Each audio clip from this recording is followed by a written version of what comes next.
Father, thank you so much for this opportunity to take time out of our busy schedules and just reflect on your scriptures. And we know that these scriptures, they reveal truth, and we only know and see in part. Despite the wisdom and the depth of your revelation, still our minds struggle to understand the things that are beyond us. And so, Father, if we're going to understand this word that you inspired, that you gave these words through your Spirit to the people that write them, we're going to need your Spirit to illuminate our hearts and minds. Our minds can read words and think up ideas, but your Spirit has to inform our spirit in order for us to really get the meaning that you intend behind them. So that these words are not just words that fall on our ears, but they're a spiritual and powerful message that goes to our heart and transforms the way we see the world and the way we act and the way we love. And so, Father, our prayer is, as we work through these scriptures, that you would guide and instruct according to your Spirit. In the name of Christ Jesus, we pray. Amen.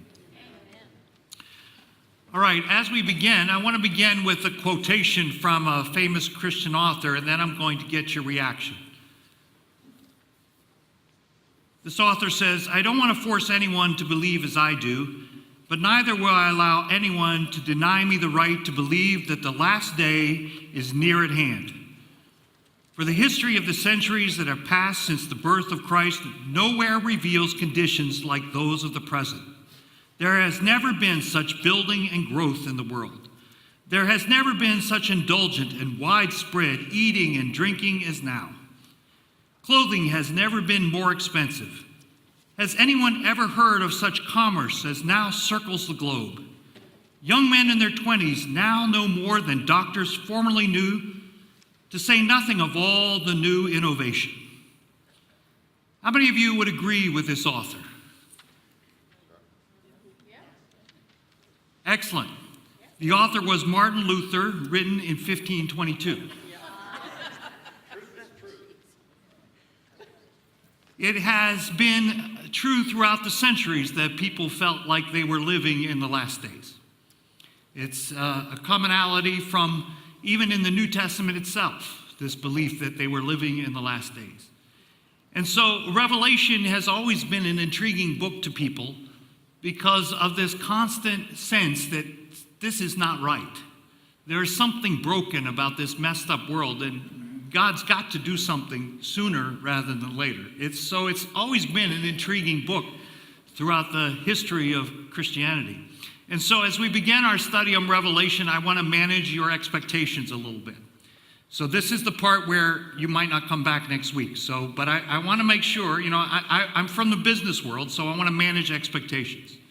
So on the first level, I want to say quite plainly that I'm not going to tell you when Jesus is coming back. That's not going to happen.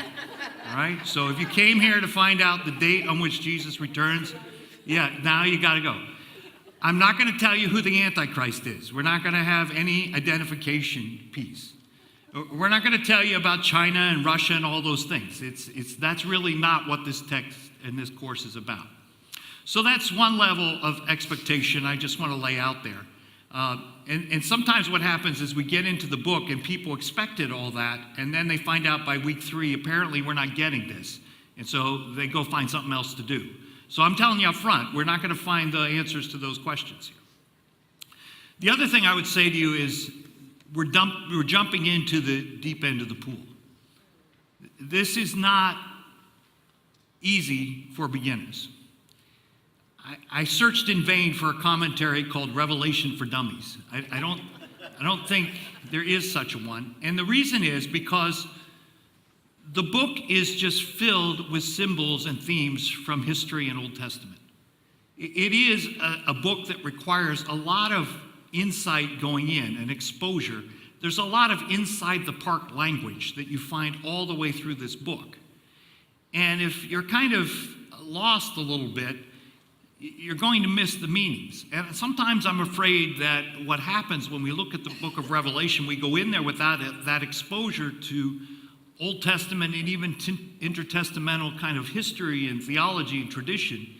And we get in there and we start to lose track of the story. And so we invent a new story. And so I will say to you up front, we're going to have to jump into some pretty deep waters. So breathe deeply, get your sleep the night before. Snoring is punished in this class. So if you snore, you will be asked to find another place. So I just want to manage your expectations with regard to that. And finally, I want to also say something about different schools of thought. And we're going to touch a little bit of that this evening, but I want to say something up front. Sometimes I'm asked, do you have a textbook? And I'm going to say no. Now, I have ordered a sample that I'd like to look at and review, and maybe I can recommend it to you. But the problem is with commentaries is each one of them take a particular point of view on the book of Revelation. And depending on which view you take, that's going to color your commentary. And what I'm going to try to do in this course as much as possible is not take a position on a particular viewpoint on Revelation, but to study the text itself. Like, is to really look at the text, look at the symbols, look at the stories, and leave it to you to kind of sort through what makes sense to you. I have a point of view, but I will try really hard not to let you know what that is. But I'm not that good, so it may sneak out. I'm going to try to keep it as neutral as possible, because I think sometimes we miss the point of the text because we come to it already knowing what we're going to find there. And I would challenge all of us not to do that. Let's just say for a moment, let's suspend our preconceptions about what this book already means and really dig again and look at it for a first time at what the text may say. And as I said, hopefully I'll be able to at least give you a textbook that'll give you some, in a usable format, the different points of view. When I prepare this, I use certain commentaries, but they tend to be of a more technical, scholarly kind of orientation that really are not out there for easy consumption. So anyway, so having said all that and trying my best to manage your expectations, let's go ahead and jump in. And as I said, we're jumping into the deep end of the pool, so we are going to jump right in with Revelation chapter 1, verse 1. And for the purposes of this course, we're going to mostly stick with the New International Version of the Bible. It's the Bible you find in your pews, so you can pull that out and read through it. From time to time, we'll use other translations, and I'll let you know when that happens. The first thing we need to do when we approach this book, right out of the box, we have this reference to the author. And so in Revelation 1:1, we have this revelation from Jesus Christ, which God gave him to show his servants what must soon take place. He made it known by sending his angel to his servant John. We don't really have a lot of technical detail. There are a few historical details that we're going to get a little later in the letter, but we don't have a label. We don't have an identifying characteristic of this person other than his name is John. In that same chapter, a couple verses later, we have this introduction to the letter. John, to the 7 churches in the province of Asia. When we first got email around here, I used to just sign my letters in his name or in his service, Dirk, my little email at the bottom. And then I got lectured. Don't just say that because nobody knows who you are. Like, don't send out an email, who's Dirk? And so they made me invent a little thing at the bottom that says Dirk Rodgers, pastor, Bethany Church, phone number, all this stuff. In this letter written, John doesn't go into a lot of detail about who he is. It's almost as if the people who were receiving that letter knew who John was. And so the question is, who is this John? Well, he writes to these 7 churches in the province of Asia. And so I give 4 possible answers there that have been tried historically about the author.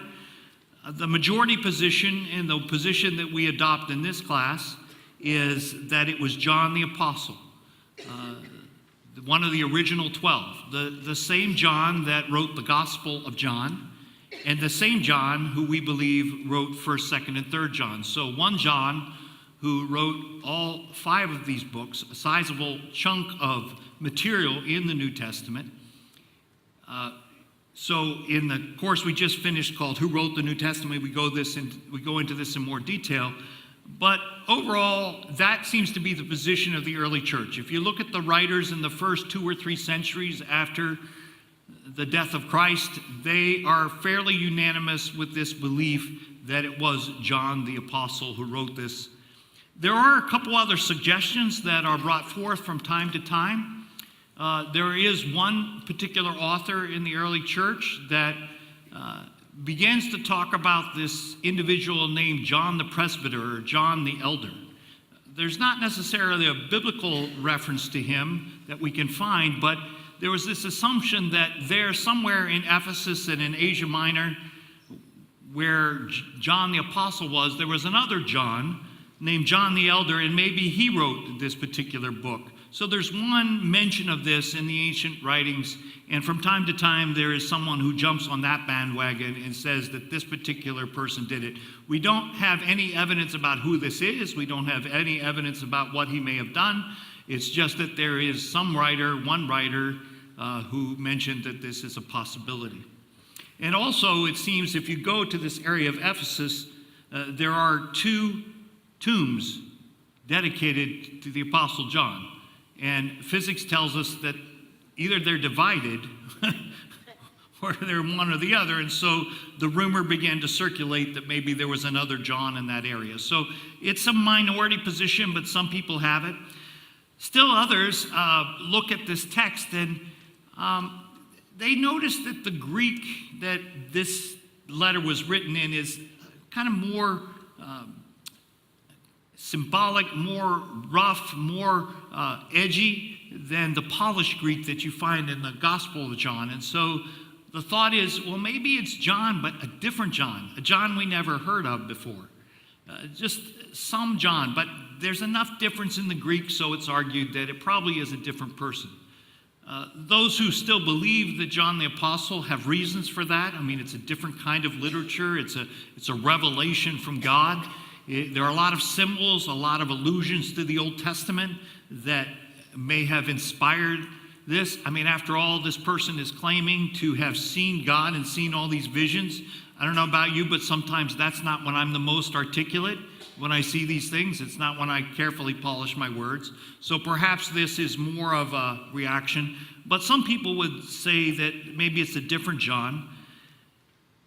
And of course, there are critical scholars out there that doubt whether John wrote it at all. You may actually, if you're a PBS person and you watch PBS or one of these other places and they get Dr. So-and-so from such and such a university, they'll explain to you that Revelation was not written in the 1st century. It was written in the 2nd or the 3rd century, and it was written by people, not John, somebody else. They'll tell you, but that's a critical view. It's out there.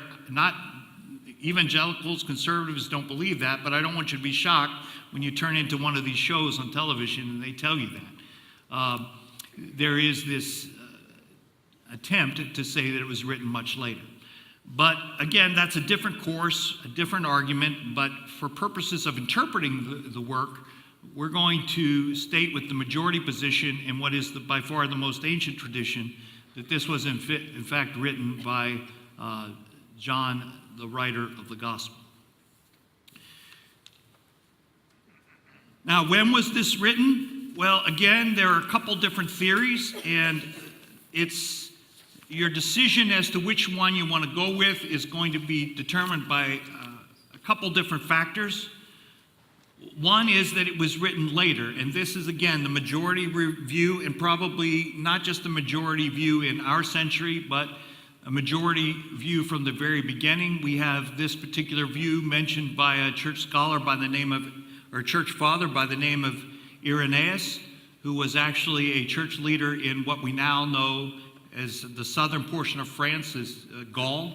He actually, as early as 180 or 200 AD, so within 150 or 60 years of the middle of that 1st century, he was writing, and he claims that it was written under this particular emperor by the name of Domitian. And in Domitian's time, we find that there is a widespread persecution of the church. Early on in the development of Christianity, Christians and Jewish people kind of got classed together, and so the Romans in general were trying to deal with Christianity as just a particular influence of Judaism or a particular cult of Judaism. And so it was kind of a part of their larger approach to the issue of Judaism, not just in Jerusalem and Palestine, but throughout the entire Asia Minor area, throughout the empire. But right about the time of when you start getting into the 60s and the 70s, and especially after the destruction of the temple in 70 AD, you have an increased pressure on Christians as a particular group, apart from Judaism, and it really comes to a head under this person Domitian. And so the idea is that this was probably written right in the middle of that persecution. That was probably when John was exiled to this island of Patmos. It makes the most sense in terms of the history and the symbolism that we find.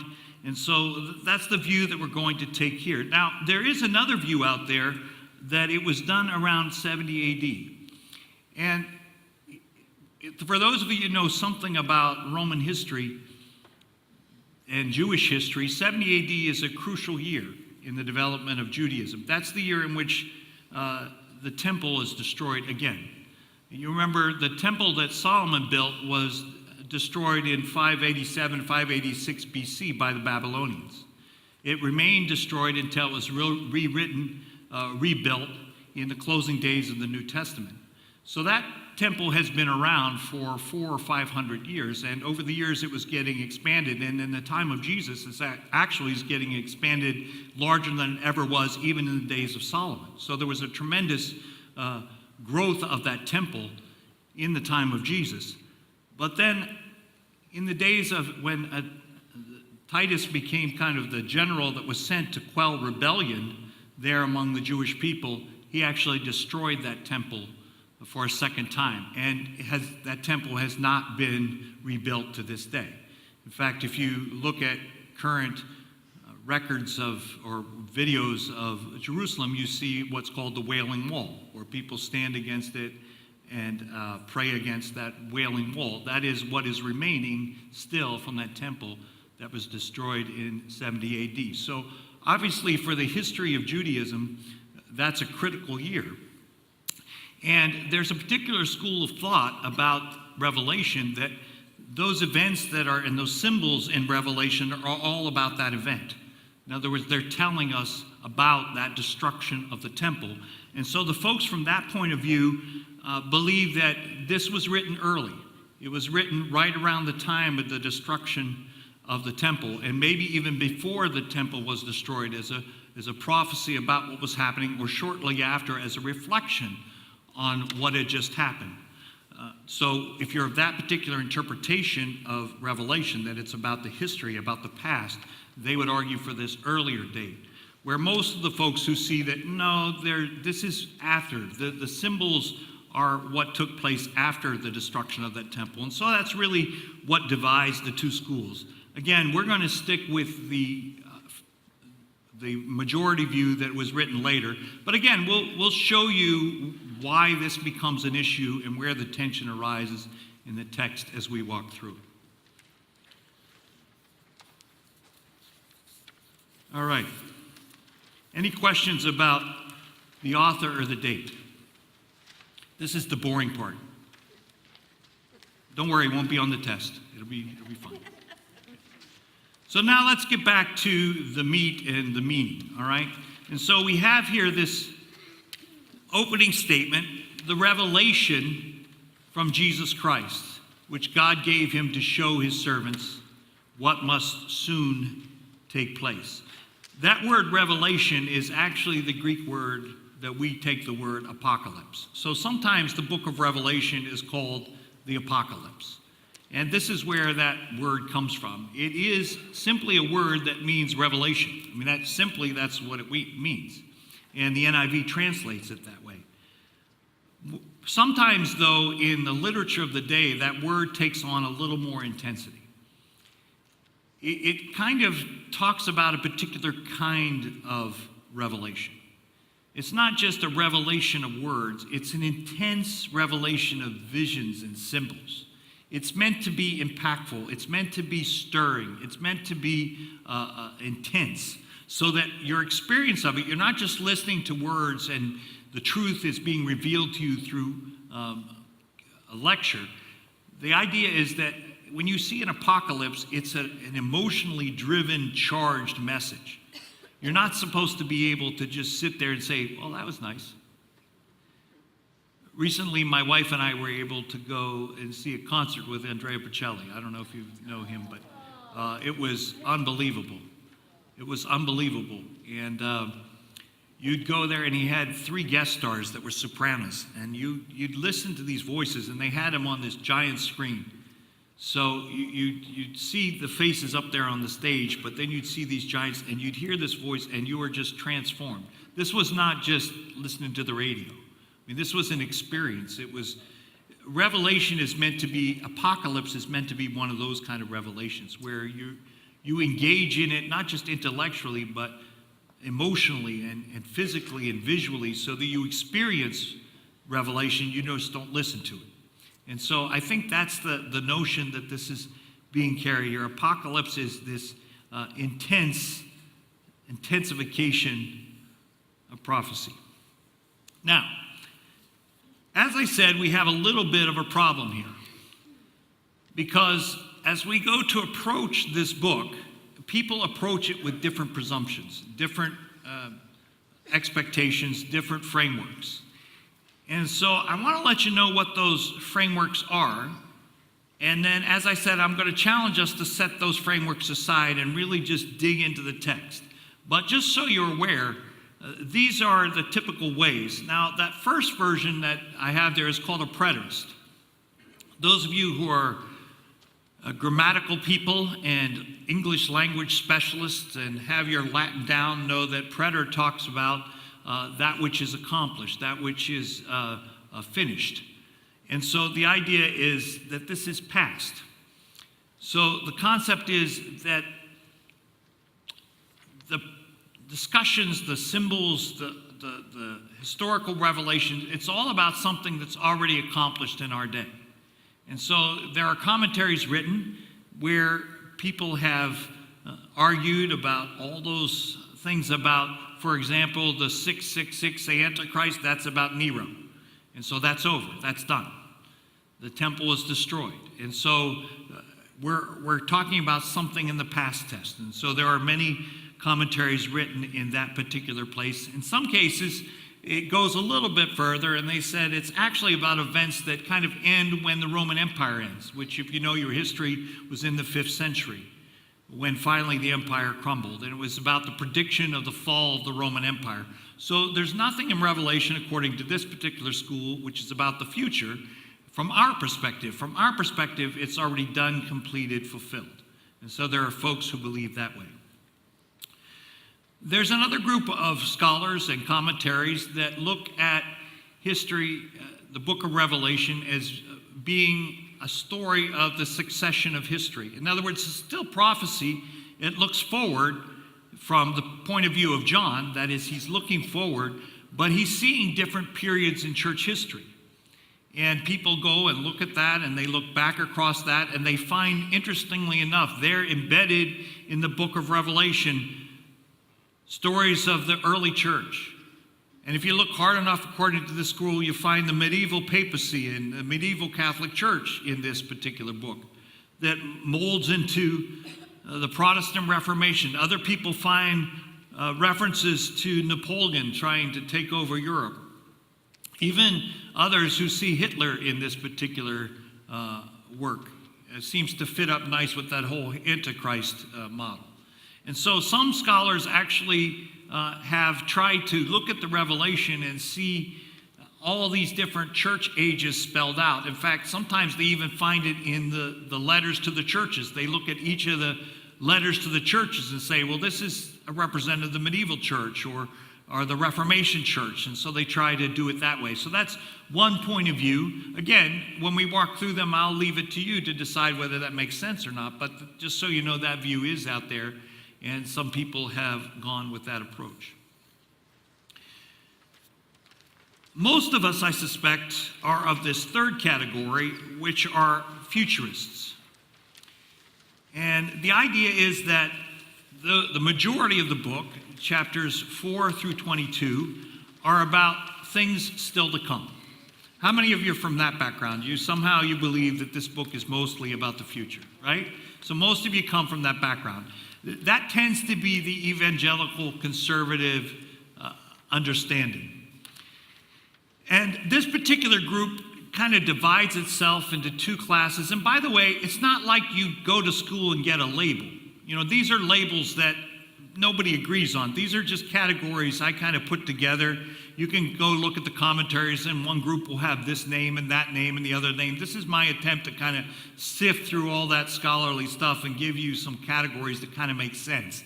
And of course, there are people that it's hard to pin down. So these are generalities. They're not technical terms by any sense, but it kind of gives you an idea of the different approaches. And most folks in this evangelical group, they would fall into this former group of futurists. It's what we call dispensational futurism. Again, I'm sorry, but you're jumping into the deep end of the pool, right? So there are words, big words here. Hopefully, as we go on, we'll talk about the scriptures. There'll be less big words, but I just have to start off with the big words, right?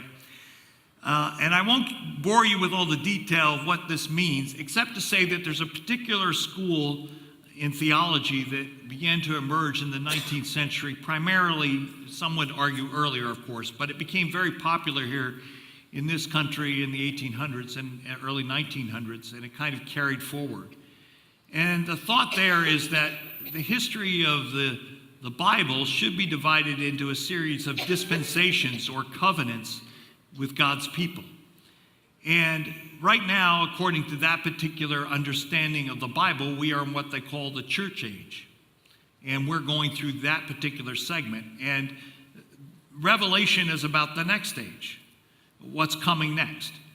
And so that particular school of thought tends to be very literal and physical about this particular book. So they really see these symbols as representing things yet to take place. So, for example, they believe in the physical restoration of Israel. Like this is about the actual restitution of the nation of Israel, as yes, we know it today. Also, that there's going to be the whole Tim LaHaye Left Behind. Remember that whole series? That's from that group of folks who have this idea of rapture, that we're all going to be driving down the highway and the bus driver's going to go and oops, like that kind of school of thought. That's where most of us come from. That there's this literal 7 years of tribulation. And then we argue about whether it comes before the 7 years, in the middle of the 7 years, at the end of the 7 years. We have that argument. And then this idea that there's going to be a literal 1,000 years. All right? How many of you come from that background? Yeah. See, that's the majority tradition in most evangelical schools. What began to happen is this idea of dispensationalism got picked up and by some of the early conservative movements. And so you had schools like Dallas Theological Seminary who picked up this particular view of how the Bible ought to be interpreted. And so that view kind of got built into a lot of conservative evangelical circles early on and spread through those early development of Protestantism and Christianity here. So most of the evangelical tradition has been exposed to this particular teaching, and most of us are there. But what I'm pointing out to you here, and we're going to look at that as a possibility, and again, I'm not going to try to judge one way or another. We're just going to kind of lay out the possibilities here. But what I'm trying, for those of us that come from that background, all I'm trying to say to you is there are other possibilities that other people think about. And what we're going to do here is look at other possibilities as well as this possibility. So we just want to be aware of that context. There's another kind of less intense view of futurism that says, yes, there is a substantial amount still left in Revelation about the future, but we need to be less insistent upon the specifics, like the specifics of the 7 years or the 1,000 years. There's other options here that could be considered. And so it's a modified view of futurism. So that's another take that we sometimes have, a less literal interpretation of numbers and signs.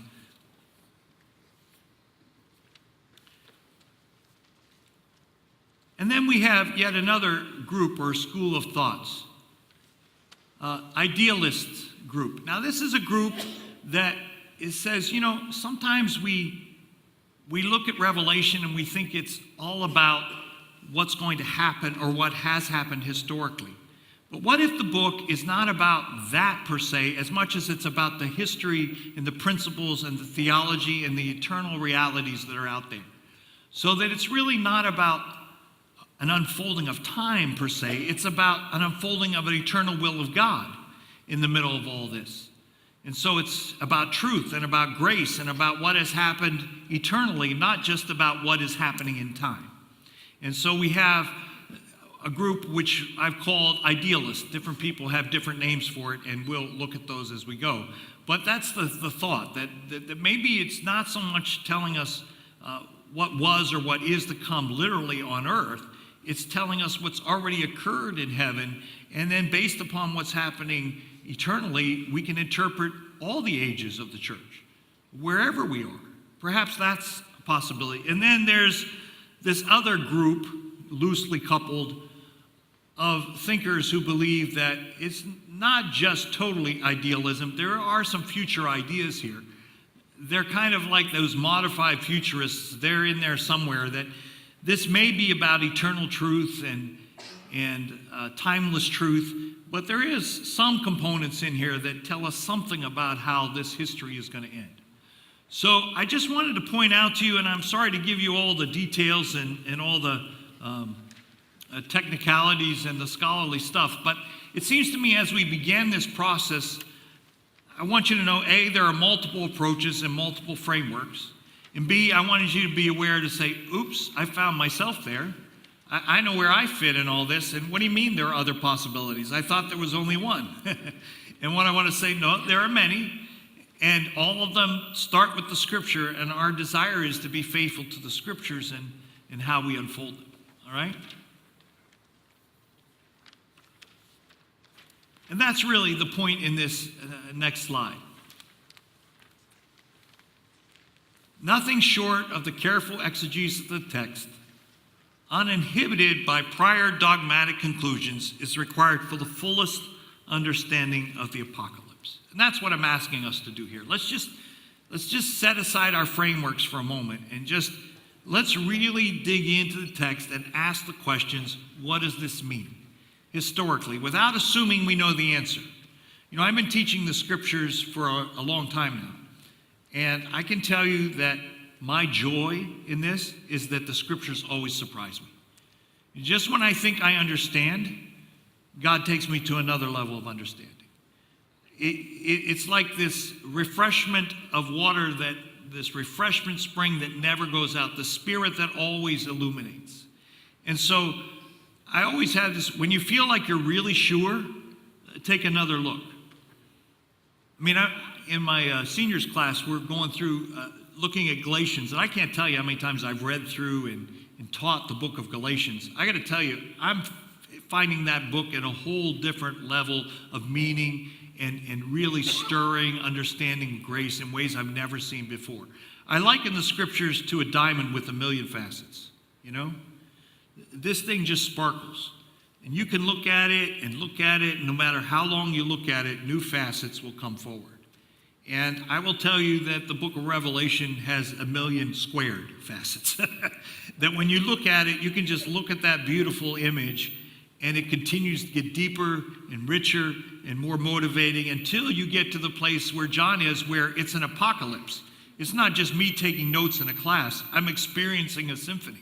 I'm experiencing a concert. This is a emotion-driven, fact-driven, life-changing, altering vision, and that's really what we're after here, notwithstanding the boring class sitting in a sanctuary, right? We're trying to make it living and alive, and I will tell you, if we take a fresh look at the Scriptures, they will not disappoint.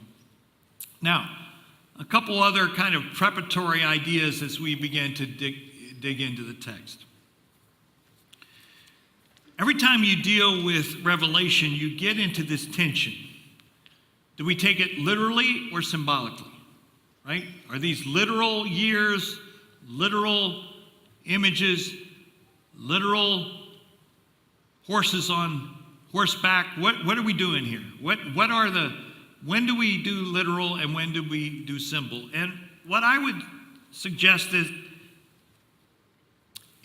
it's not a matter of literal or symbolic. It's always a matter of both and. It is both literal and symbol at the same time. Symbols are not necessarily not literal. When you see a symbol, you know that it's meant to suggest something. So when we turn here and look at the American flag, that's a symbol. But we know what that means. That's a literal statement. That's saying something about history and about freedom and about our commitment to freedom. Symbol can be very literal.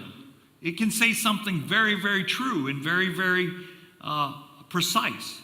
And I would say we always do that kind of talk, right? We talk about the fact that we're blind to a particular truth. Now, are we literal? No, because truth is something we imagine, but we know what we're saying. We're talking about a blindness of the mind. And so we use symbols like that to stand for other symbols. Words by themselves are symbols. They're symbols of meaning. Symbols mean different things in different cultures. For example, the word flat. If we say the word flat in this country, we think we had a problem getting to work today because something happened to our car. If we say the word flat in Britain, it means where we were living on the way to work. It's our apartment. The word is the word, but the meaning depends upon the culture. And so what I would say to you is that these words themselves are symbols.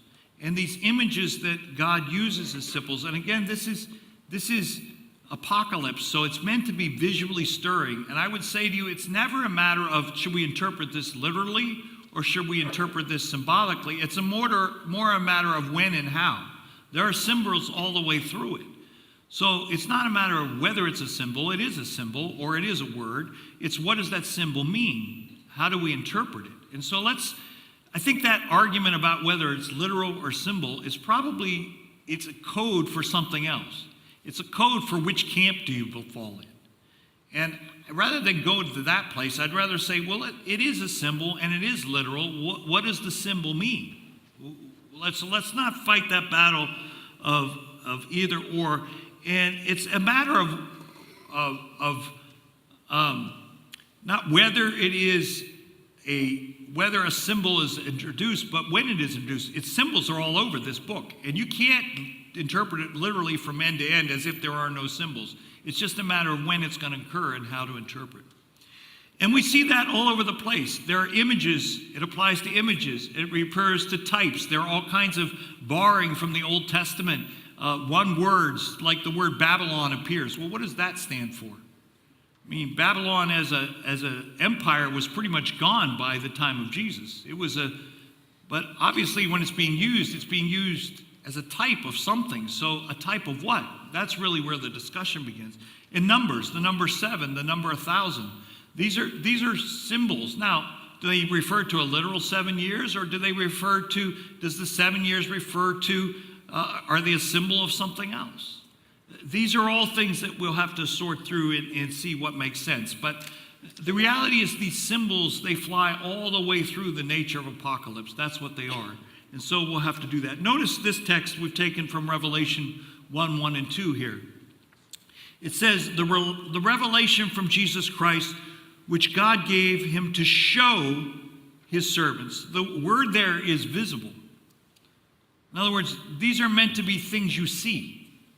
They're visual representations, almost like you see art, right? And art sometimes it's meant to give a visual impact.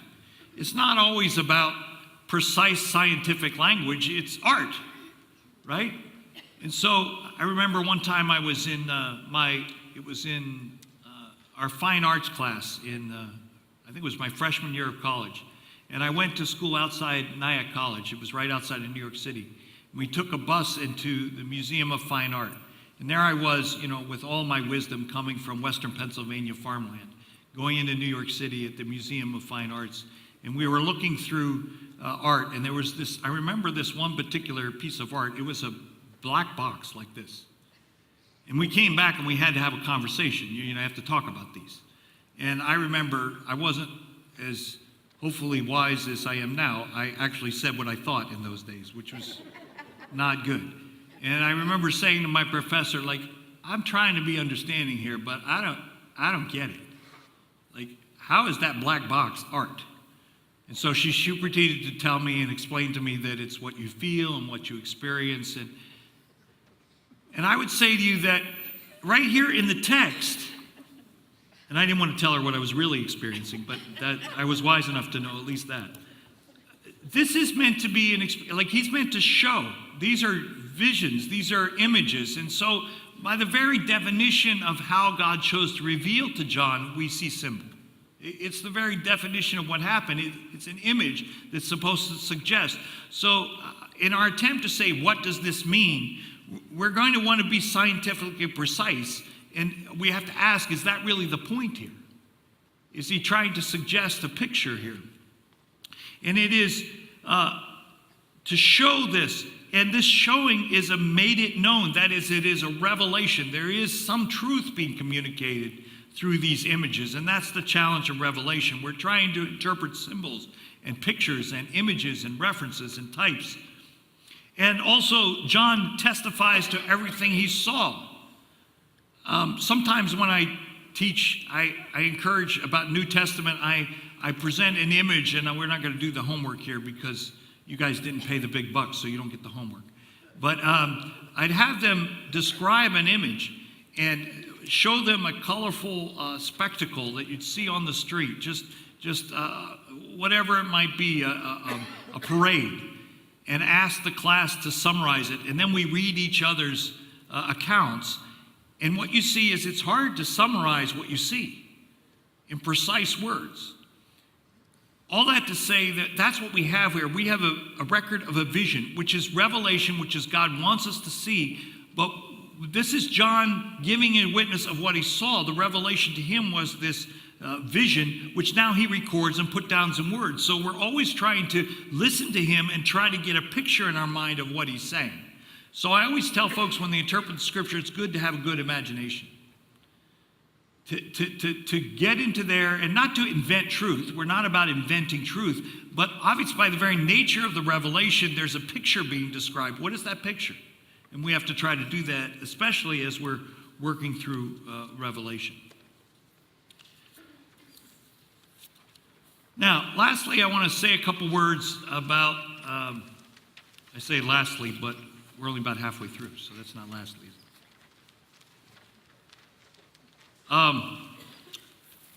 Old Testament. One of the reasons why the book of Revelation is jumping into the deep end is because this is filled with Old Testament allusion. You can't read the book of Revelation without every other word, every other phrase, every other account is pulling from the Old Testament. And so the vast majority of what we're going to do through this study is talking about that. Because in its essence, the book of Revelation is giving us the epilogue, if you will, of the entire scriptures.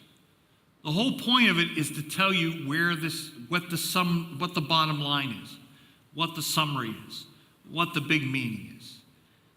Think about for a moment the context. What we have here is a situation where these people believed in Jesus. They believed he was the Messiah. They believed he was the fulfillment of everything they hoped and dreamed about. He was going to be the one that was going to restore the people of God. And here we are, if our interpretation is correct, some 60 years from the death of Jesus. And Rome is still in power. The temple is now destroyed. The Jewish people are still oppressed. People are dying. And you've got to imagine there are people in the church that are saying, did we misunderstand the story somehow? This is not how we thought the story was going to turn out. I thought Jesus was the Messiah. I thought he was the conqueror. I thought this was what's going on here. And it is in the context of this, surely this condition of doubt, these circumstances that would cause any of us to doubt. I mean, you and I doubt if we don't get a job. We're like, oh, I don't believe in God anymore. He didn't deliver a job. I mean, these people, like, their history didn't change. I think in the midst of that crisis, God reaches out to reveal to John a revelation about what all this means. All the story of the Old Testament, all the stories of the history. And the question comes up, well, God, why is there 2,000 years of history here? Why do we have to go through all Babylon and Persia and Assyria? And why do we have to, in Rome? What is the point of all this? God, what are you doing? What's the purpose? What's the meaning? What's the destination? Well, that's the context in which God says, let me tell you what this story means. All those themes, all those threads, all those ideas, that's what that means. And I think that's really the point of this book of Revelation. And so to really understand it, you have to understand all those themes that emerge out of it. Look at this. This gives us a little bit of a detail underneath that idea. This is some text that comes from an introduction that I used when I was in seminary on the book of Revelation. Look what this text says. It says, the author has drawn most from the books of Daniel, Ezekiel, and to a lesser degree, Zechariah. So those three prophets feature prominently in this book, and we're going to have occasion to go back to them often. But in his mind was also saturated with other parts of the Old Testament, particularly Isaiah, whose words are reflected more than any other, Jeremiah, Joel, Exodus, and the parallels with the plagues. Indeed, so basic is the Old Testament. Listen to this fact. Indeed, so basic is the Old Testament to the writer's mental concepts that out of the 404 verses in the entire book, there are only 126 which contain no allusion to it. So, slightly more than 25%, around 75% of the book is Old Testament. Welcome to the book of Revelation. Do you see now why you're going to be in the deep end of the pool? 75% of this book is Old Testament. And so we're going to have to sort through that if we're going to understand the meaning of Revelation, because it is the summation of the whole point of the story from the perspective of this New Testament church. Let's just look at one example here of how that works, and we'll dig into this a little bit later.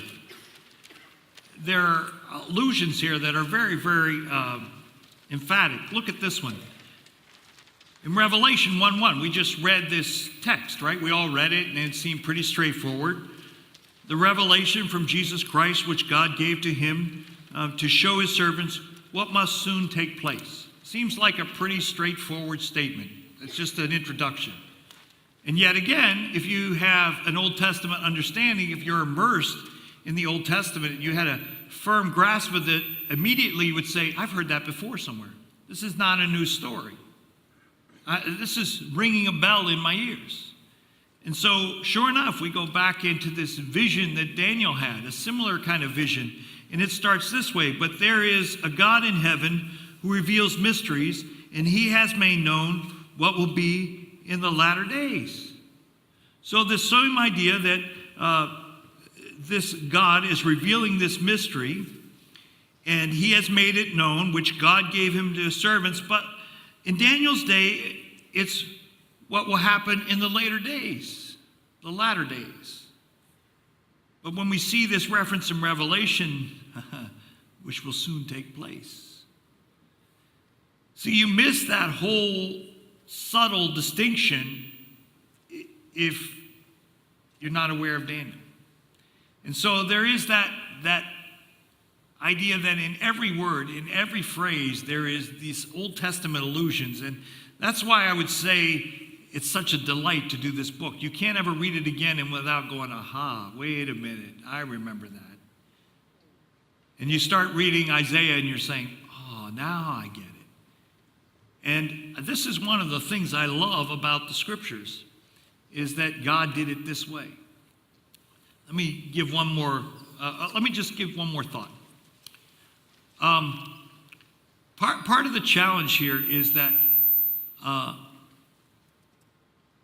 when you're trying to read through these allusions, you start to try to parse them and isolate them, but I don't know, how many of you ever been to the Sistine Chapel and looked up and seen the work on the ceiling, and it's amazing, right? And you look and you see how one theme flows into the other theme, and you look at this and you realize all of a sudden there must be an artist, right? Like, this doesn't happen randomly.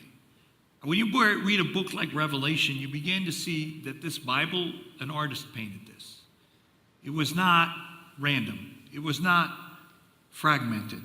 There's a beautiful painting being painted here, and the themes are being woven together into this beautiful tapestry. That's really what you're seeing in Revelation, is this beautiful tapestry of themes being interwoven one with the other. That's the view that we have here in terms of trying to sort this out. Now, one of the things that makes that so challenging is that there are different types of allusions. And often, this is what we're discussing as we work through these. Sometimes it's pretty clear. Like, the wording is almost identical to the Old Testament source. It's a clear allusion, shares some common core meaning, and what could not likely have come from anywhere else. So we look at a text like this and we compare it to Daniel and we say, well, that's pretty clear. That's coming right from there. And we're going to see many occasions where there's clearly a reference to the Old Testament here. It's almost word for word done. In fact, some of the explanations as to why the Greek seems a little messed up in the New Testament is because they're just they're translating from what was the Old Testament in Hebrew into Greek, and so it's a little different. So there are some times where it's going to be clear, even to us, that this is borrowing from the Old Testament. There are other things that are probable allusions that we're not so sure what that means, but we're pretty clear that it's some sort of Old Testament idea. I would say Babylon is one of those. Like, we know this is some sort of symbol. We're not sure of what, but it's clearly a reference to the Old Testament something, because Babylon is one of those themes that go all the way through the Old Testament. I mean, you start seeing that. You remember Ur of the Chaldees, where Abraham comes from. That's from the land of Babylon. And Babylon keeps showing up in the story in different ways, in different areas, until finally it becomes this land that comes and takes over and conquers Israel. So now you read the story of the New Testament and Babylon shows up again. But in what capacity? It's clearly a reference to something in the Old Testament, but what part, what idea, what thought? It's a probable allusion, we know that, but what's the precise nature? What exactly is it referring to? And then there are other things that scholars debate. Maybe it's an allusion, maybe it isn't, and we'll get to those as we go. But it seems to me like all the way through this text, there are allusions, and there's always this battle, this discussion that we have to have as we're understanding Revelation about whether or not and where the Old Testament story is being referred to. And we'll see ideas of that as we go. And then to just make things even more complicated, because it's not already complicated. Have I discouraged you yet from the study? Because that's the point. Yeah, so if I confuse you and disturb you enough, next time I'll come back and nobody will be here, and I'll just go home and read Revelation some more. You know? But I'm just trying to say, this is going to be a deep dive, but the rewards are endless. If you really go, it's when, Liz and I at one point we learned to snorkel. And so, you kind of go around on the top of the water and you look down and you see the little starfish and and it was pretty awesome. And then somewhere along the line, we decided we got to go deeper. And so we decided we were going to do the resort dive test thing. So we went in the pool and we went down there and we almost drowned in the pool and whatever. And somehow they said you were good enough. They put you in the boat and threw you down in the water. And once I almost died, but other than that, it was fine. And you go a little bit deeper and you see a little bit more. We never did quite the nerve to do what some of you have done, is actually get the certified and really go deep. And then you see, it takes work sometimes to get to the really deep parts. And the joy of the scriptures is it's not hard to get in the water. You start understanding. And even if you don't understand all the Old Testament, and even if you don't, you're going to get something out of this study. It's just those who are a little more exposed, they're going to get more. And that's why it's good to keep coming back. And I was just saying that some of that here is complicated by sometimes the mind and the visions, they're just so filled that they start mixing all these stories together.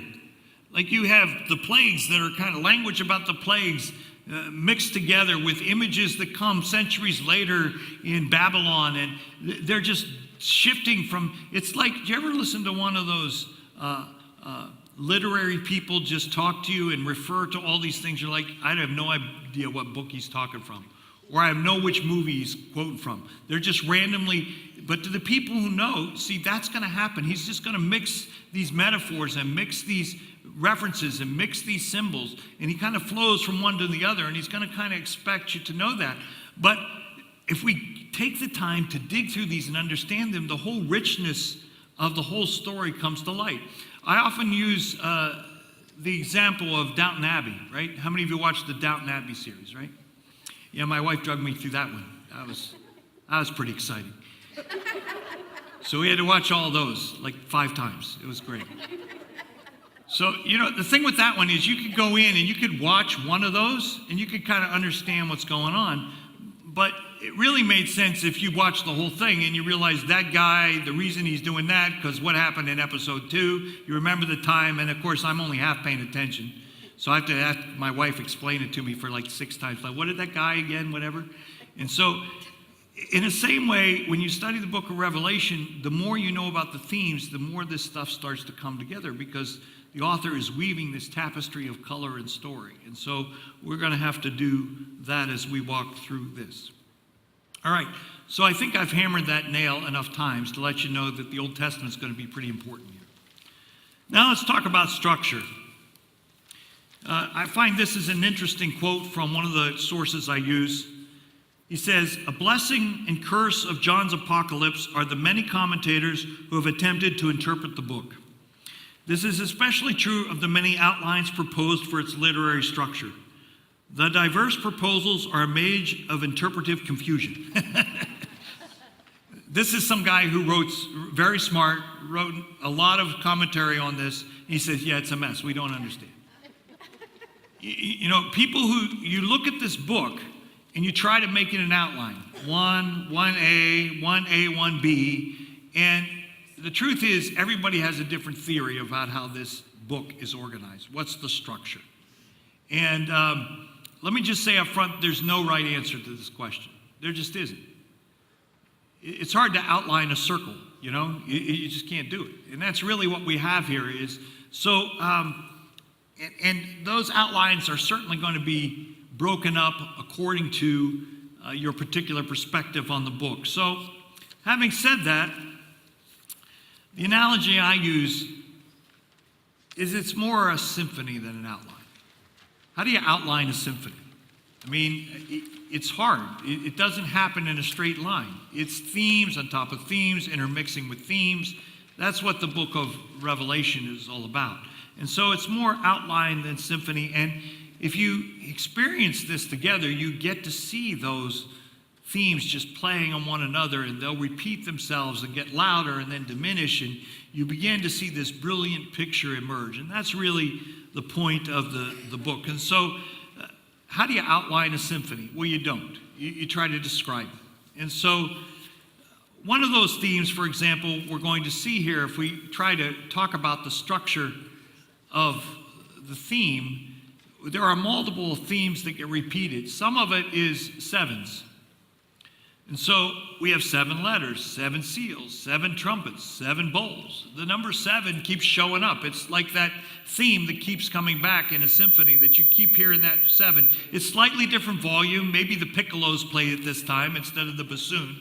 But it's this idea of 7 that keeps coming back in different forms. What's going on there? What's that theme mean? We're trying to understand that. So whenever you do this structure, sometimes people sit down and say, well, we're going to organize it by the 7s. So we're going to start with the 7 letters, then we're going to go to the 7 seals.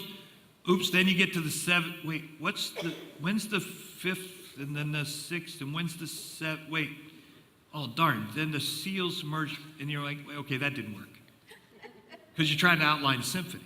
I mean, it's the sevens are repeating, so you can't really outline it into the different groups of seven, because you can start that way, 7 churches, that's pretty clear, the letters are pretty, but then pretty soon that outlining by sevens, yeah, that starts to fall apart, because the themes start to repeat in the middle of them. So what is that all about? Well, then you have these themes that keep coming back and forth, this tension of God's glory on the one hand, this magnificent manifestation of the glory and power and majesty of God. It comes through over and over again, but it's never far removed from the other piece of this, which is God's Lamb. It's the Lamb that was slain. It's the suffering sacrifice. It's the saints that are suffering under the altar, the blood that's flowing. And so you have these contrasting themes of the glory of God magnified and angels singing, and the suffering and sacrifice and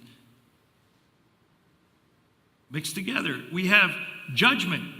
This idea of God's going to judge and condemn, and this will be the end. And at the same time, you have these other things of persecution, that there are people being judged and they're in the middle of this persecution, but they're innocent. How does that fit together? And at the same time, when there's judgment and there's suffering, then there's this other theme of somehow reward comes in. You can almost feel the symphony start to build. Bang, bang, bang, bang. You start to see, I hope that's not on the video, because that will not. It just got fired from that seminary job. All right, but you can see kind of the whole symphony building. That's the idea here. That's what we've got going. So how do you outline that? Well, you don't. You go with it. You roll through it.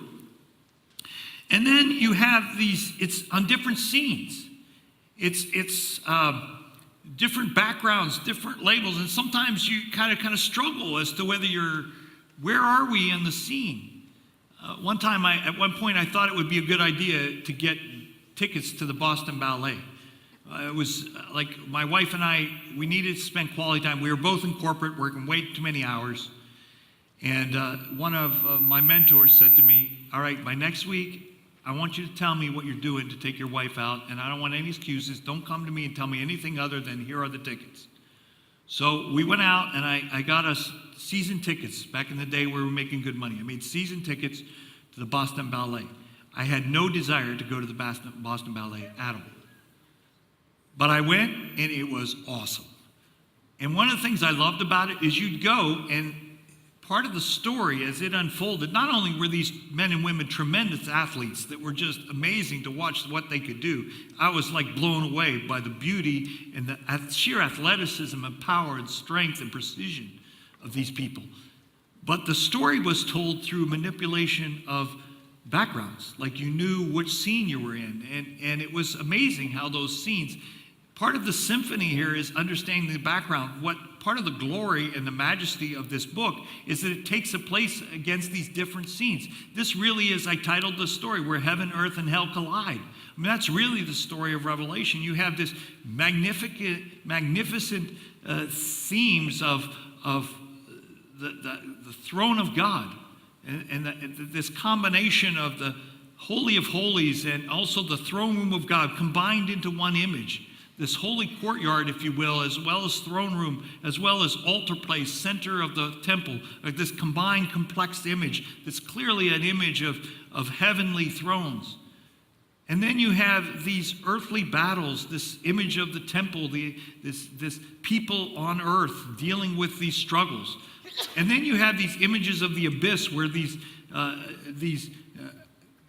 creatures come out of the abyss to attack. I mean, this is like some sort of weird HBO miniseries thing going on here with these seasons, but much more dramatic and real. Like this is a powerful story. And so, again, while you're trying to outline this symphony, you got to take into account the fact that there are different scenes on which these stories unfold. So you got to fit that into your outline somewhere. And then, of course, underneath all of that, there is the tension between time and eternity. And this is one of the most underlying and most confusing parts, I think, of the entire book, is this tension between time and eternity. Now, eternity is something that you and I, we don't really think about that much. And it's hard to get our arms around it. Quite literally, eternity means no time. That's what it means, no time. And most of the time when we think of eternity, we think of everlasting. We mean like we're done here, it goes on forever. That's kind of true, but not really true. Eternity has nothing to do with time. It's beyond time. Time is not really a factor. In fact, sometimes I describe to people eternities like this. It's gone. It's already done. It's from another perspective. It has nothing to do with time. And so there's a very real sense in which, on one level, everything that Jesus did, everything that he wanted to accomplish, God's entire plan is already complete in eternity. It just hasn't been revealed in time. And so here, you and I, we're in time. We can only see in part and know in part. Those are Paul's words. And so part of what God is doing is revealing in time through his Son, through his prophets, through his word. He's revealing in time for you and I that are stuck in time. He wants us to know that in eternity, beyond time, this is already done. The victory's already won. The outcome is already determined. You don't have to worry about that. You just haven't, the world hasn't seen you yet. It hasn't been revealed to everyone yet. They don't know yet that the battle's over. They still think they have a shot. But they don't have a shot because it's already done. And so part of Revelation is saying to these people that are suffering in time and experiencing this persecution in time, it's God's way of saying to them, it's done. It is finished. What Jesus said on the cross is real. I want you to see that. I want you to know that. Now, of course, that's a problem because you and I, we have limited brains, right? We only see in part and know in part. We don't get everything, which is why we get symbols and images and suggestions and pictures, because we're not really capable enough to understand exactly what's in God's mind. It's beyond us. We're trapped in time. We only know what we know. One of the great misfortunes of living in the age in which we do is we've crossed some sort of barrier. For most of human history and through most of the world, they understand there are things we don't know. There are things beyond time and space. There are realities that we human beings are not going to understand. Most cultures get that, and for a majority of time, our culture got it. And then somewhere in the 17th century, 18th century, we started imagining that we could solve all the world's problems. We started this science thing, this knowledge thing. And we human beings became convinced that we can know anything there is to know because, after all, we're human beings. And so we started to convince ourselves that unless we could see it, measure it, taste it, touch it, it didn't exist. It didn't mean anything. It was all based upon us. And so science became our God.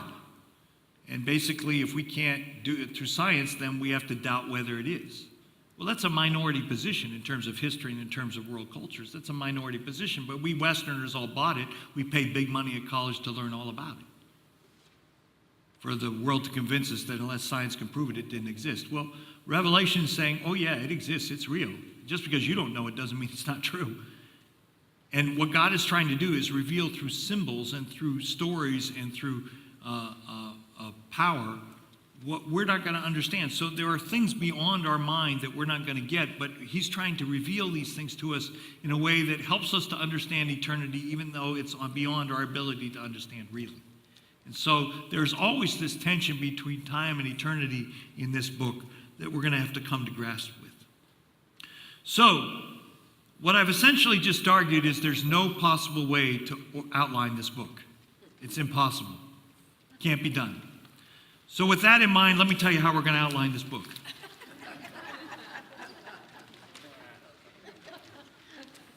We have to do it because there are 10 sessions and I got to get through the book. And we have to do it in some sort of order. So let me propose what I'm calling our structure, but I put structure in quotes because it's not a structure. It's just the book divided into 10 sections so we can talk about it.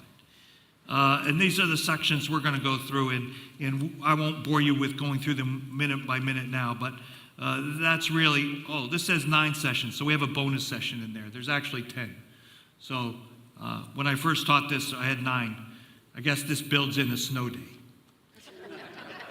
Maybe that builds in. But again, we've already learned I'm not much of a prophet because I only picked 40 copies or 10 copies. Or whatever. All right. Let me just finish up with a couple slides here that I would like to talk about as we... what really is the point of this book?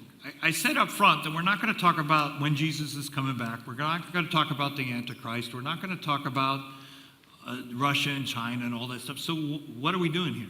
Like, what's the point? Like, what is the message of this? And let me suggest a couple things about what I think the central plot of this whole book is. Let me start with the plot of the Bible in general. Sometimes when I was in classes and teaching theology in the different schools, I'd have folks tell me, what do you think is the central plot of the Bible? What do you think is the central story being told there? And the way I answer that question is the words that I put up here. God will bring to conclusion his sovereign will. A holy people eternally communing with their holy God in a holy land. I mean, that's really how the Bible begins, right? Here's a holy God. He wants to create fellowship with these people. So he creates a holy people, and he puts them in this beautiful garden, a holy land. That was his desire, to be in this love relationship with his children. The same reason why you people keep having more children. Why, I don't know, but you keep doing it, because you want more relationships. And God wants more relationships with his children. He's that kind of father. He just loves these relationships. So he created these relationships. That was the opening chapter of the Bible. That's chapter 1 of the Bible. This is 1 and 2 of the Bible. It's to create this holy place where there's a holy people worshiping a holy God. And it's not holy in the sense of boring. It's holy in the sense of pure love. With no failures, with no sin, with no hurt, with no pain. It's pure, genuine, innocent love. That was the beginning. And the rest of the story is how we managed to mess that up. But we messed it up, but God says, I'm not done.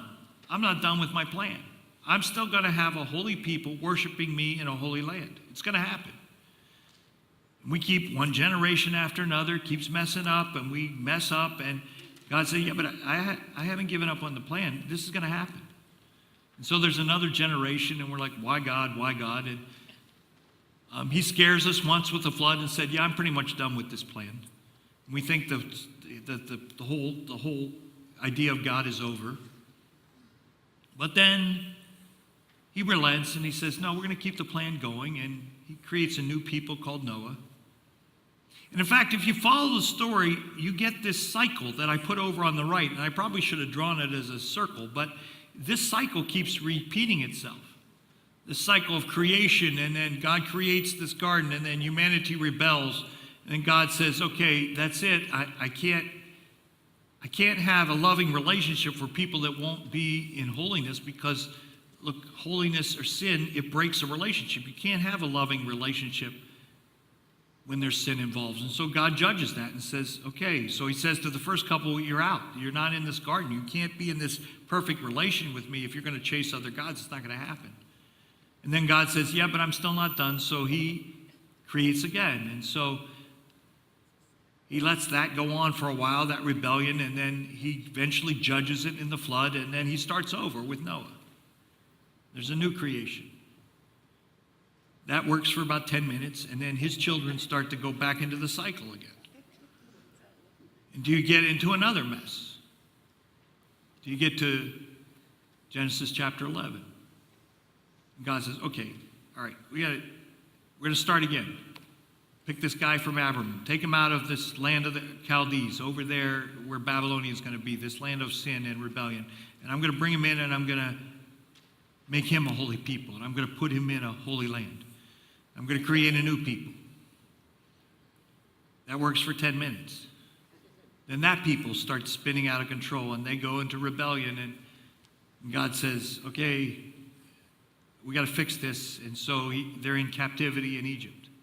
But then God relents, and he says, okay, we're going to do this again, because I'm not giving up on my plan. I'm going to raise up Moses. He's going to take these people. We're going to do a new creation. We're going to take them into the promised land. We're going to start this again. We're going to have a whole new people. Lead Joshua in there. They're going to create a new country. And now at last, we're going to do this. And then by the end of Judges, they're cutting each other up and shipping out parts of bodies to one another. God says, okay, that didn't work. So he sends a prophet, Samuel, and it's the last judge. And the people say they want a king. And God says, no, you don't need a king, you need me. And they said, no, we want a king. God says, okay, I'm going to give you a king, but you're going to learn who the real king is through this king. And so eventually we get to a new kingdom under David, and that goes well for 15 minutes because he does okay. And his son is off to this great start. But by the end of his reign, we're back into the rebellion again. God watches after one generation after it gets worse and worse and worse until he sends in this country judgment, Assyria. They take out the whole 10 northern tribes. Judgment comes. But God says, you know what? I'm not done with my people. There's this small group of Judah here, this small tribe. We're going to try this again. We're going to create. There's the new kings by the name of Hezekiah and Josiah. And they're going to create a new reformation. They're going to create a new people of God. That works for 10 minutes. And then Babylon comes in. Judgment comes again. And God goes silent. And we think the story is over. And then out of the wilderness, man comes and says, behold the Lamb of God who takes away the sin of the world. And God creates a new work. See, I think the book of Revelation is continuing that cycle. And it's about how that cycle ends. And God is finally going to get what God wants. And so what I would say is that the central message of this book, God's glorious victory over sin and death will one day be fully revealed to all. I think that's one point that this book is going to be. The victory is already done. But someday it's going to be fully revealed to all. Like God is going to have his holy people in a holy land to worship him for all eternity. Like God gets what God wants. In fact, more than God will get what God wants, God has already gotten it. God has already achieved it in his person, Jesus. It's just not been fully revealed yet. Which is nice to know, but how does that help us? Because we're still stuck here. It's nice that God got what he wants. When do I get what I want? Right? How do I get there? I'm still stuck here in this mess where all these screwed up people are trying to kill one another. Like, what am I supposed to do? When do I get to that holy land? And by the way, how do I get to be one of those holy people? Because last I checked, I'm not there yet. I got a ways to go. So how do we get from here to there? How do we get to eternity? How do we get to that place where we're dwelling with him with Eden again? In the meantime, we who believe, we have to remain patient. There's that word we all hate. Over and over again, we hear Revelation, just wait. Wait. We're not there yet. Doesn't mean it's not going to happen. Wait.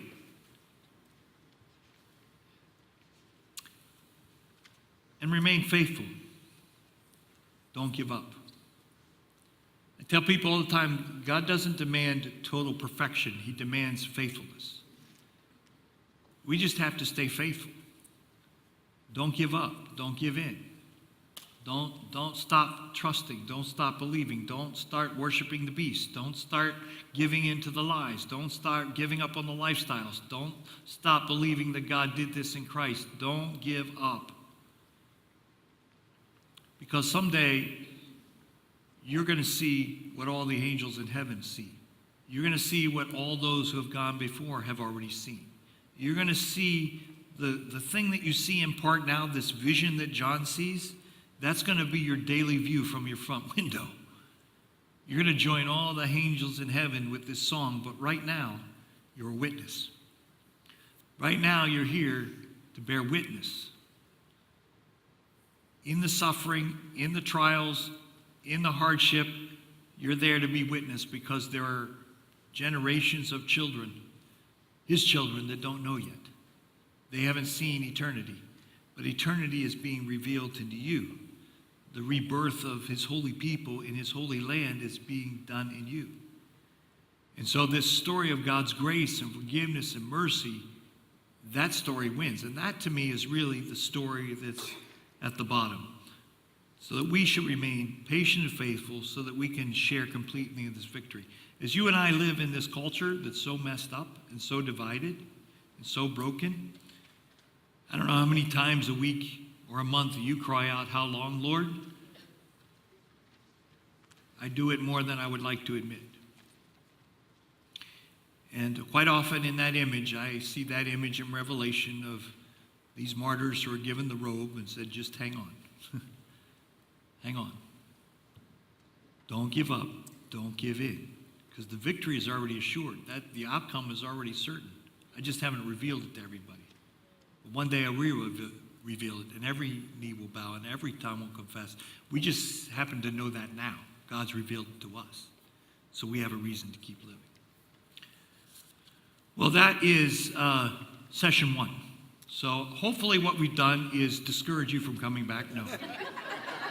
Hopefully what we've done is whet your appetite to realize there is great treasure here. If we're patient, if we're willing, if we're open to what God will do, I think it will be a great deal of encouragement to us. All right, so we have a couple minutes here left over for questions. If you could just speak up because I'm old and I don't hear right. So if there are any questions, I'll repeat them and try to answer to the best of my ability. Anybody have any questions? You can wake up now. The class is over. Okay. Anyone? If not, wait, one. Do I see something? Yes. So, I don't have a question, but I just want to say thank you Yeah. so much. I've studied Revelation before with different people. I think this is the most beautiful introduction I have ever heard. Oh, thank you, Maureen. Oh, thank you. Thank you. One tries. I tell people all the time when I teach, this is just me talking about my Bible study. This is just me living my adventure. I just love the Word of God. So I appreciate you guys sharing it with me. And hopefully I'm not making up too much stuff. Hopefully it's just, Any other questions?